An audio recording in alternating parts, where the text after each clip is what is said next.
Les vraies voix Sud Radio, 17h-20h, Philippe David.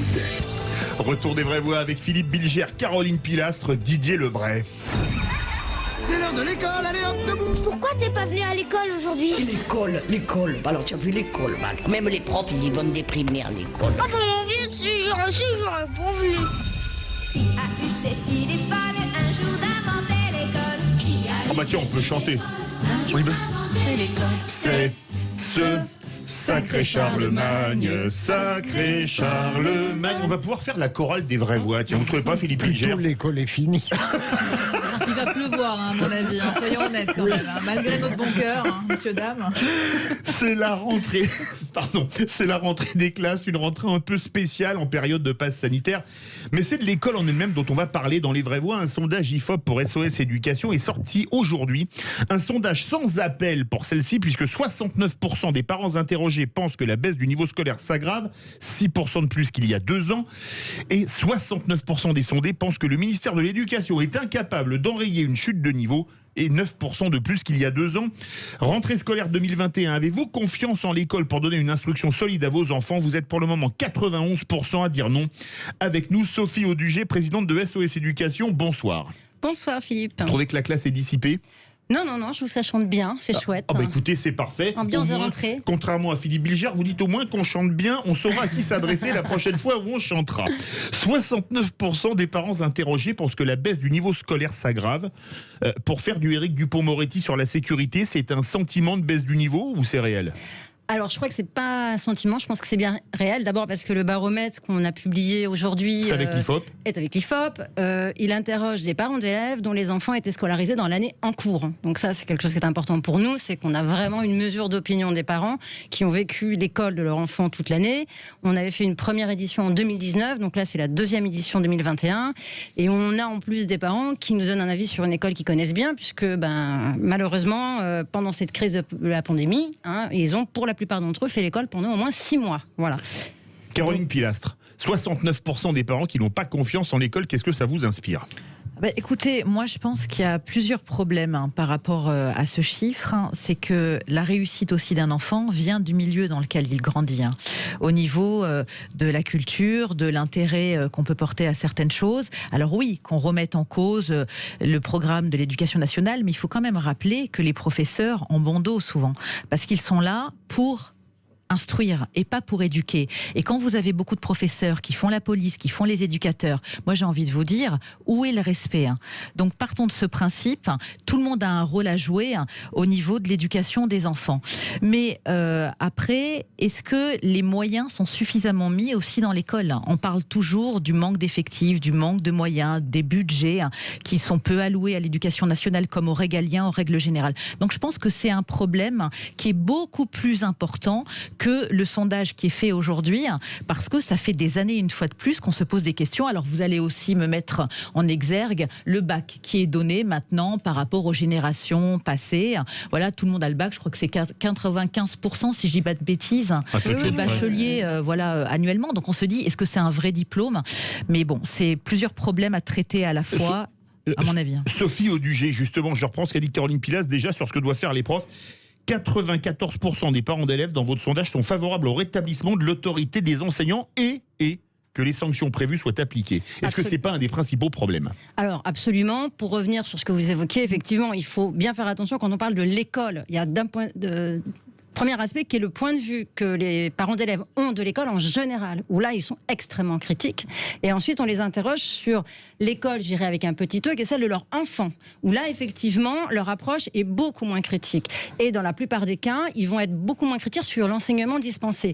Moi je ne pense pas que les parents d'élèves critiquent les professeurs. Au contraire, je pense que les professeurs peuvent, dans la majorité des cas, en tous les cas, compter sur l'engagement des parents à leur côté. Le problème, c'est effectivement des politiques publiques qui ont été mal conçues, mal menées, avec des dérives aujourd'hui qu'on voit, c'est-à-dire des politiques pour l'école qui vont sans emmener les professeurs, avec des programmes qui ne sont pas faisables par la plupart des professeurs et avec des élèves qui n'ont pas le niveau pour suivre ces programmes-là. Et on se retrouve dans une distorsion comme ça entre le niveau exigé, qui est un théorique qui est quasiment inaccessible, sauf dans les écoles d'élite, qu'elles soient privées ou publiques d'ailleurs, et par contre avec tout un ensemble de corps d'enseignants qui essayent de faire ce qu'ils peuvent avec des programmes qui sont très surélevés par rapport au niveau des enfants, avec des enfants qu'on essaye d'emmener là où on peut les emmener. Et après l'élève sage, l'élève très studieux, Didier Lebray. Moi, je trouve ce chiffre très, très inquiétant parce que c'est une rupture de confiance vis-à-vis d'une institution qui est cardinale à tout point de vue, non seulement pour former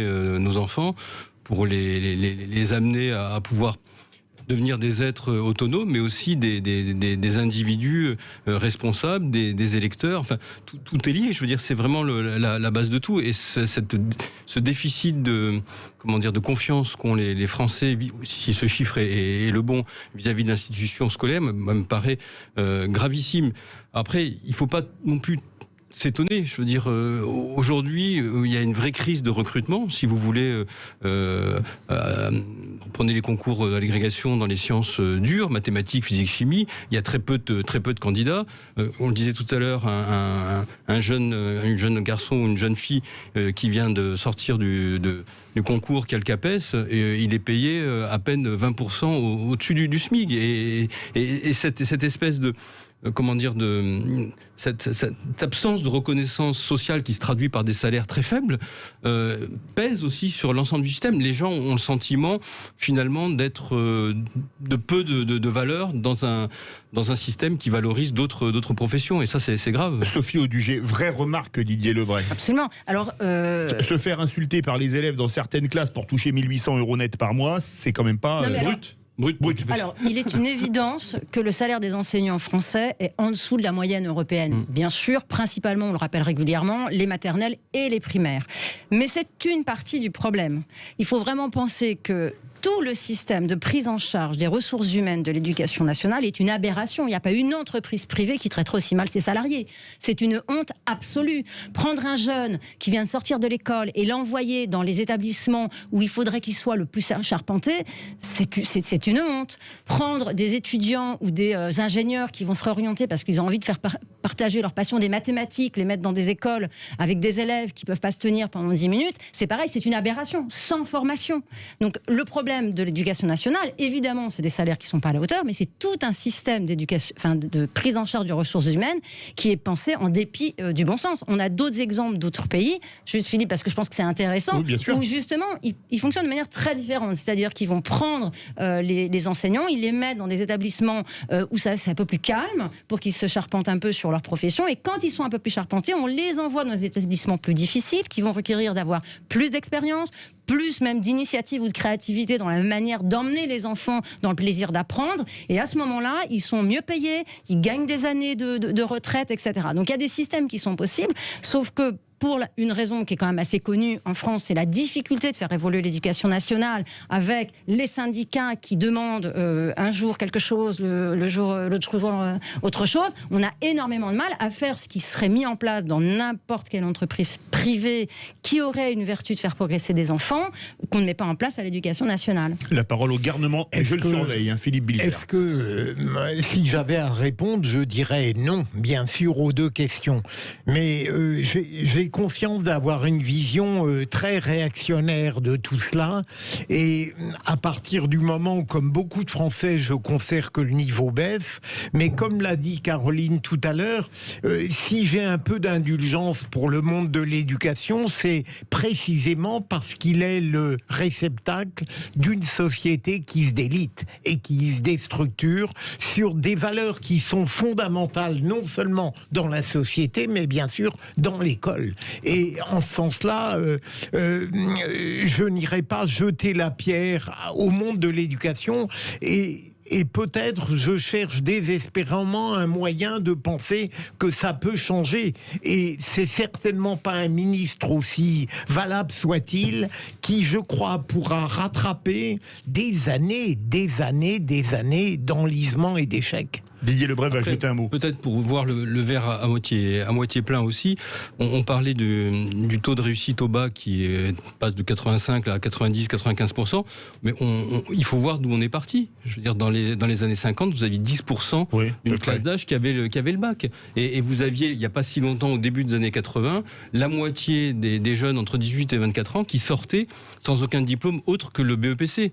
brevet des collèges. Donc ça veut dire qu'il y a eu un choix qui a été fait de massification. Et ça, c'est pas propre à la France. Dans beaucoup de pays dans le monde dans lequel je suis allé, ce problème se pose. Dès qu'on massifie l'enseignement, effectivement, il faut l'adapter, il y a des pertes de qualité. Mais c'est vrai que l'éducation nationale est un mammouth. Il aurait été impossible de massifier en gardant un peu les capacités et la valeur. Il aurait fallu que l'éducation nationale soit plus attractive. Et elle ne l'est pas depuis trop longtemps. Écoutez-moi, en dehors... Pourtant, il n'y a pas de plus beau métier que celui d'enseigner. Voilà, moi je voudrais juste revenir sur ce que parce qu'on va, ça appelle je voulais beaucoup au aussi vous standard. dire juste une chose, et vous allez me répondre à cette question, parce que je trouve ce qui est terrifiant, c'est qu'en dehors du statut assez difficile, évidemment, des enseignants, ils sont peu respectés, c'est que les élèves pâtissent aussi du manque de suivi. Quand vous pensez qu'il y a énormément d'élèves qui n'ont pas le niveau, qu'on ne veut pas faire redoubler parce qu'ils n'ont pas les acquis, enfin ils devraient avoir les acquis et on les fait passer de classe. Moi je trouve que c'est aussi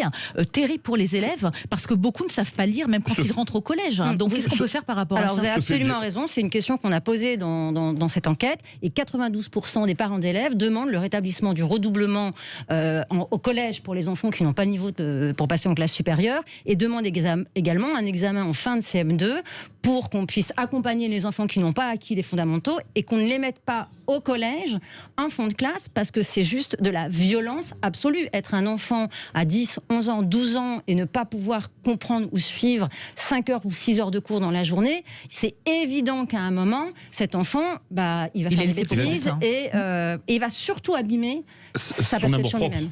Son amour propre. Ça réagit beaucoup au 0826 300 300 direction Paris. Bonsoir Roland. Bonsoir Philippe David. Et bonsoir les vrais voix. Est-ce que vous faites confiance à l'éducation nationale contrairement à 91% des auditeurs de Sud Radio? Bien, écoutez, j'ai envie de vous dire oui. Je vais vous dire oui parce que en tant que parent, j'ai 2 enfants qui sont scolarisés en maternelle. Enfin, il est rentré aujourd'hui au CP. Ah ben on lui souhaite une belle scolarité alors, c'est important. Oui, je pense qu'il en a les capacités. Et puis j'ai aussi un autre garçon qui est un petit peu plus grand, qui rentre en 5e demain. Et comme beaucoup de parents, je suis obligé de faire confiance au système éducatif français. Malgré le fait qu'on soit plusieurs centaines de millions à avoir des doutes. Centaines de milliers, centaines de millions, et 67 millions seulement. Oui, bien sûr. Oui, absolument. Absolument. À mon sens, écoutez, moi je pense que le système éducatif français est un petit peu à l'image de la justice en France. C'est-à-dire que c'est en train de se casser la figure complètement. Si vous voulez, dans les années 50, de 1950 à 2000, le système éducatif français avait une grande capacité à produire des enseignants de qualité. C'est probablement toujours aujourd'hui le cas. Mais à l'époque, la vocation première, c'était l'instruction, la délivrance et le partage des connaissances. Aujourd'hui, les convictions et les motivations de la plupart du corps enseignant, elles sont tout simplement plus là. Donc elles se sont éteintes aussi à mesure de la progression des réseaux sociaux, du manque flagrant d'investissement du gouvernement et des politiques envers le système éducatif, comme pour plein d'autres choses. Qui, comme la justice, si je décrypte ce que vous dites, Roland, a été un peu laissé en déshérence, c'est ça? Oui, complètement.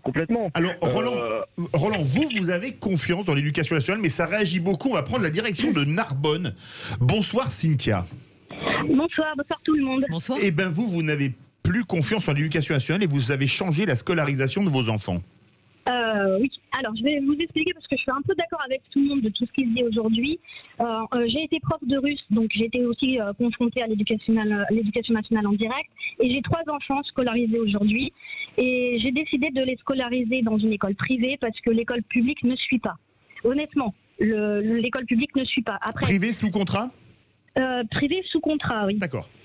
Donc, ce que je veux dire, c'est que c'est une école qui prône bien sûr la bienveillance et tout ça, ce qui n'est pas le cas dans les écoles publiques aujourd'hui, puisque mes filles se faisaient agresser. Mais surtout, elles avaient quelques difficultés étant issues de l'immigration. Mes parents sont italiens, mon mari est russe. On est issus de l'immigration et je crois que c'est là où vos invités ont un peu tous raison, mais ils ont oublié une chose essentielle. Oui, le niveau du français aujourd'hui est un peu en baisse parce que l'immigration en France est très importante. Donc la plupart des enfants, dont les miens, dont tous ceux que je connaisse autour de moi, qui font partie d'une immigration assez récente en plus, pour certains, et ben quand ils arrivent en France, ils sont pas nés sur le territoire français, ils parlent pas français. Donc quand ils vont à l'école, forcément, ils vont arriver avec des difficultés, ils vont baisser le niveau, c'est obligé. Mais si les profs derrière aussi, et ben ils prennent pas le temps, comme ici on fait à Narbonne, autour de Narbonne dans les écoles, c'est-à-dire le soir on leur dit écoutez, on va vous donner une demi-heure en plus et on va donner des clés à vos parents, on va vous faire de l'aide aux devoirs, on va vous aider à vous mettre à niveau avec les autres, forcément le niveau sera jamais relevé. Alors, c'est aussi ça le travail de l'intégration en France, c'est qu'on oublie qu'il y a des enfants qui sont issus de l'immigration et eux vont faire forcément baisser le niveau de l'éducation en France, mais que c'est aussi aux professeurs et à les former, parce que c'est là où l'éducation nationale ne suit pas, c'est qu'un jour il va falloir que les profs soient tous des profs de français langue étrangère. Le FLE est très important en France et il va falloir qu'on le comprenne. Alors, merci beaucoup Cynthia de Narbonne. On avait Roland de Paris, ça va vraiment du nord au sud, on va dire ça comme ça. Quand vous entendez Cynthia et quand vous entendez Roland, qu'est-ce que vous avez envie de leur répondre, Sophie Audugé? Alors, déjà, bonjour, merci de ce témoignage. Alors, évidemment, de ces témoignages, des enfants scolarisés. Oui. Non, mais tout à fait. Alors, pour Roland, je pense que il est comme beaucoup de parents, c'est-à-dire qu'il engage la scolarité de ses enfants en ayant envie d'y croire. Il va certainement bien beaucoup les accompagner et bien se documenter pour ça. C'est ce que font la plupart des parents. Il faut savoir qu'aujourd'hui, la plupart des parents font les mêmes lectures que leurs enfants au collège, au lycée, pour les accompagner dans leurs devoirs. Faut savoir que la méthode Böscher, vous parliez que vous étiez parfois un peu réactionnaire sur l'éducation.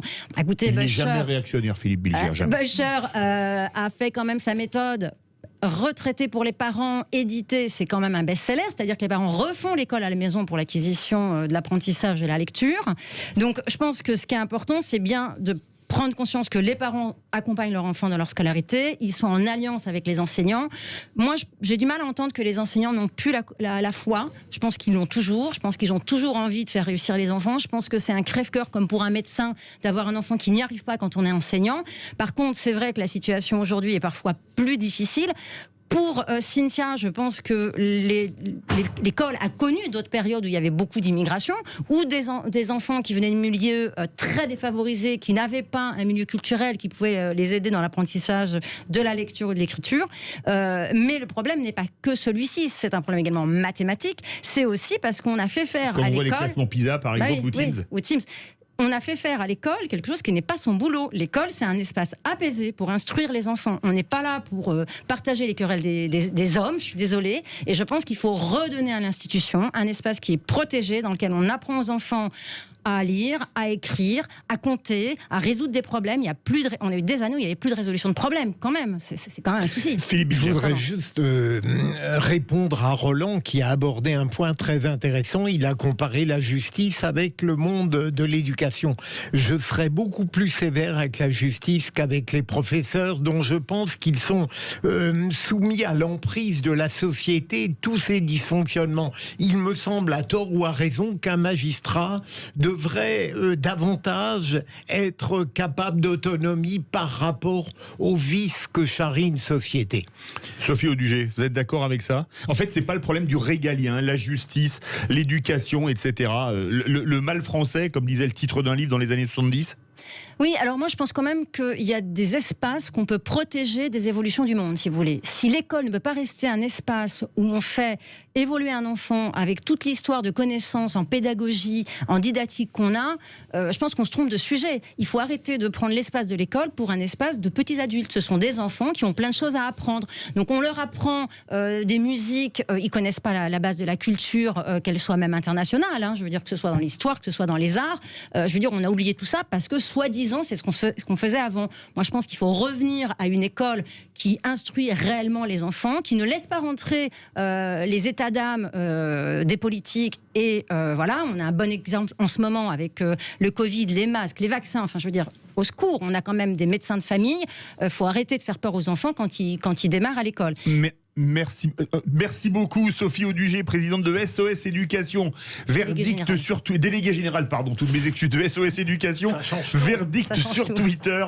Vous êtes 91% à dire oui. Vous n'avez pas confiance en l'école pour donner une instruction solide à vos enfants. Merci à vous. Vous aimez les contes de fées? Alors oui. Philippe Rossi va vous en raconter un vrai qui a lieu en ce moment, dans quelques instants. Une histoire qui vous mettra la chair de poule, la larme à l'œil. C'est tout de suite sur Sud Radio dans Les Vraies Voix.